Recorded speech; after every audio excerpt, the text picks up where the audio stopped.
दोस्तों, स्वागत है श्रीमद् भगवद गीता के नेक्स्ट एपिसोड में। आगे की गीता पढ़ते हैं। चलें। हे भरतश्रेष्ठ, अब मैं तुम्हें उन विभिन्न कालों को बताऊंगा जिनमें इस संसार से प्रयाण करने के बाद योगी पुनः आता है अथवा नहीं आता है। मतलब अगर एक बार ईश्वर धाम चले गए तो उसके बाद आएंगे या नहीं आएंगे, या फिर वो कितने कालों के बाद आएंगे, ये सब श्री कृष्ण हमें अब बताने जा रहे हैं। जो परम ब्रह्म के ज्ञाता हैं वे अग्निदेव के प्रभाव में, प्रकाश में, दिन के शुभ क्षण में, शुभ पक्ष, शुक्ल पक्ष में, या जब सूर्य उत्तरायण में रहता है, उन 6 मासों में से इस संसार से शरीर त्यागने पर उस परम ब्रह्म को प्राप्त करते हैं। राइट, इसका हम उल्लेख पढ़ लेते हैं एक बार। जब अग्नि, प्रकाश, दिन तथा पक्ष का उल्लेख रहता है तो यह समझना चाहिए कि इन सबों के अधिष्ठाता देव होते हैं जो आत्मा की यात्रा की अवस्था करते हैं। मृत्यु के समय मन मनुष्य को नवीन जीवन मार्ग पर ले जाता है। यदि कोई अकस्मात या योजना पूर्वक उपयुक्त समय पर शरीर त्याग करता है तो उसके लिए निर्विशेष ब्रह्म ज्योति प्राप्त कर पाना संभव होता है। योग में स्थित योगी अपने शरीर को त्यागने के समय तथा स्थान की व्यवस्था कर सकते हैं। अन्यों का इस पर कोई वश नहीं होता। मतलब जब आपको सिद्धि प्राप्त हो जाती है योग में, तो आप अपनी इच्छा से अपना शरीर त्याग कर सकते हैं। जैसे स्वामी विवेकानंद ने बेल मुड़ मठ में अपने ही कमरे में अपना शरीर त्याग दिया था। तो उन्होंने दिन और समय और जगह अपने आप डिसाइड कर ली, तो उनके अकॉर्डिंग वो चीज़ हो गई। ऐसे ऋषि दयानंद ने भी दिवाली के दिन अपने शरीर को वेद मंत्रों को के साथ गाते हुए अपने शरीर को त्याग दिया। तो जो योग में सिद्ध हो चुके हैं वो ऐसा कर सकते हैं, लेकिन आम इंसान ऐसा नहीं कर पाते हैं, उनके वश में ये नहीं है। यदि संयोग वश वे ब्रह्म मुहूर्त में शरीर त्यागते हैं तब तो उनको जन्म मृत्यु के चक्कर में लौटना नहीं पड़ता, अन्यथा उनके पुनरावर्त की संभावना बनी रहती है। राइट, तो शुभ मुहूर्त में शरीर त्यागना भी बहुत ही ज़रूरी है, अन्यथा उनके पुनरावर्तन की संभावना बनी रहती है। किंतु कृष्णा भक्ति में शुद्ध भक्त के लिए लौटने का कोई भय नहीं रहता, चाहे वह शुभ मुहूर्त में शरीर त्याग करे या अशुभ क्षण में, चाहे अकस्मात शरीर त्याग करे या स्वेच्छा पूर्वक। लेकिन अगर आप ईश्वर भक्ति कर रहे हो तो अगर आप शुभ मुहूर्त में शरीर नहीं त्याग रहे तो भी आपको ईश्वर धाम मिल जाता है।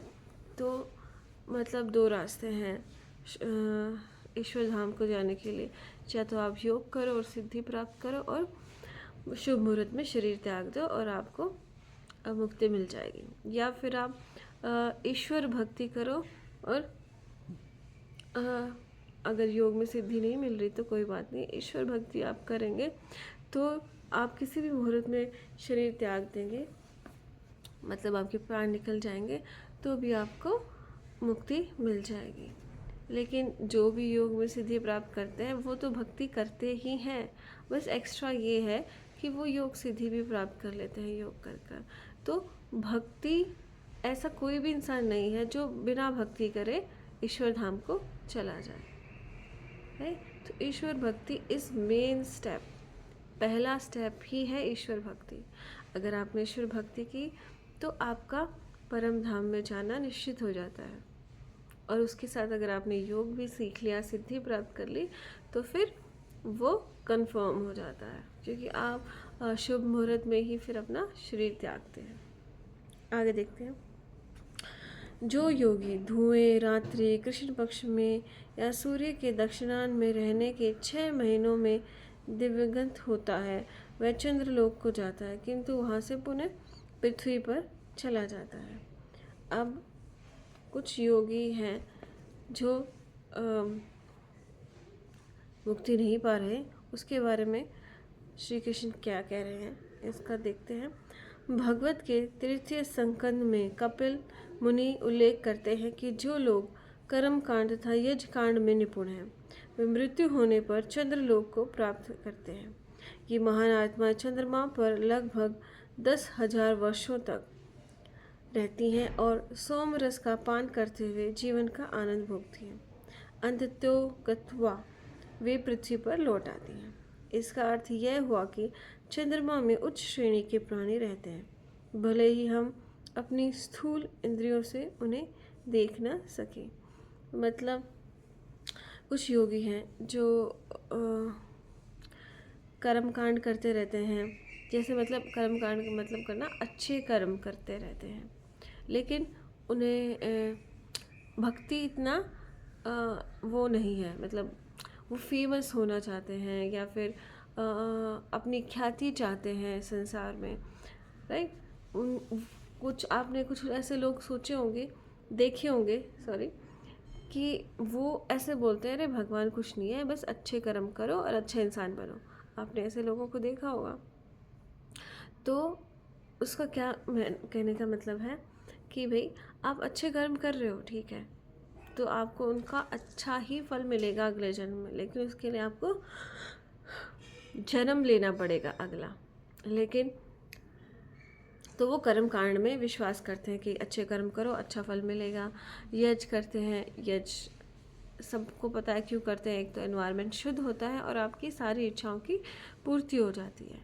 तो ईश्वर जैसा वो इच्छा करते हैं वो उनको मिल जाता है। लेकिन कुछ लोग जो हैं कर्म कांड और यज्ञ इसलिए करते हैं ताकि उन्हें मुक्ति मिल सके, तो उन्हें मुक्ति मिल जाती है। लेकिन अगर दूसरे लोग हैं वो अच्छे कर्म कर रहे हैं और यज्ञ कर रहे हैं लेकिन अपनी इच्छाओं की पूर्ति के लिए, तो उन्हें चंद्रलोक में भेज दिया जाता है और वहाँ पर वो रहते हैं 1000 वर्षों, मतलब स्वर्ग में चले जाते हैं ना। ऐसा नहीं बोल रहा था अरे मैं तो स्वर्ग में जाऊँगा, तो स्वर्ग में वो अच्छे अच्छे भोग भोग रहे हैं, या फिर अगले जन्म में भी उन्हें अच्छे घर में पैदा कर दिया जाता है ईश्वर द्वारा, और फिर वो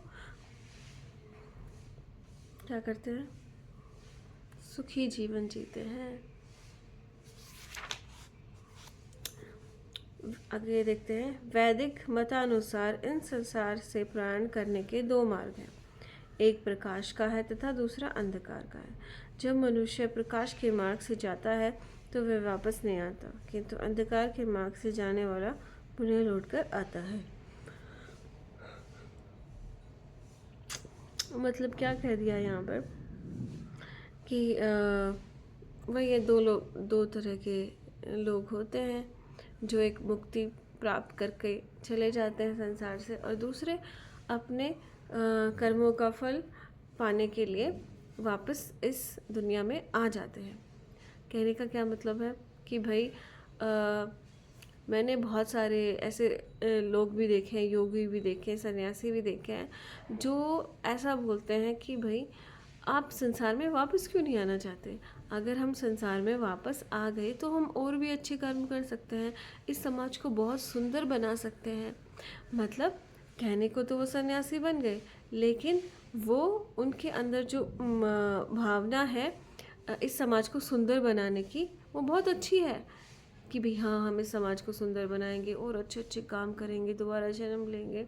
लेकिन वो इस संसार को सच मान लेते हैं, जबकि ये संसार सच नहीं है, ये सिर्फ माया है, राइट। ईश्वर चाहे तो इस माया को एक चुटकी में ख़त्म कर सकते हैं, लेकिन उनकी समझ में ये आ ही नहीं रहा है कि ये माया है, ये कोई रियलिटी नहीं है। ये जो सारा संसार है ये एक माया ही है, ये बस एक अवसर है हमारे पास कि हम ईश्वर को प्राप्त कर लें।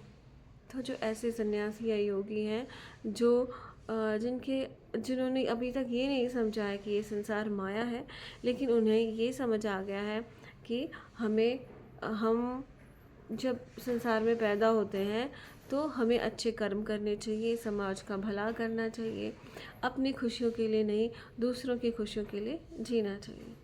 तो वो इस चीज़ में अभी तक लगे रहते हैं और फिर उनका दोबारा जन्म हो जाता है, क्योंकि इंसान का दोबारा जन्म तब होता है जब वो 50% से ज़्यादा अच्छे कर्म करता है।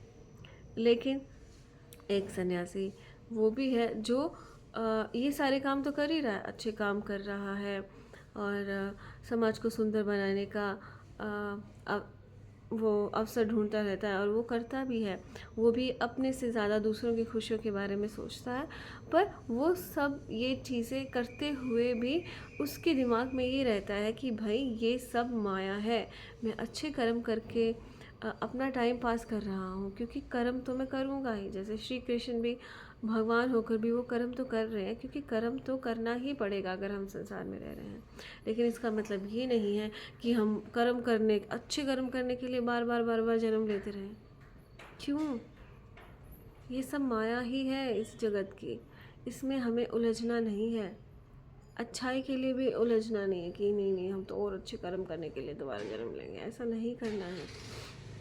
ये सब माया है, ये हमें समझना पड़ेगा। राइट? यस, आगे देखते हैं। हे अर्जुन, यद्यपि भक्तगण इन दोनों मार्गों को जानते हैं, किंतु वे मोहग्रस्त नहीं होते। अतः तुम भक्ति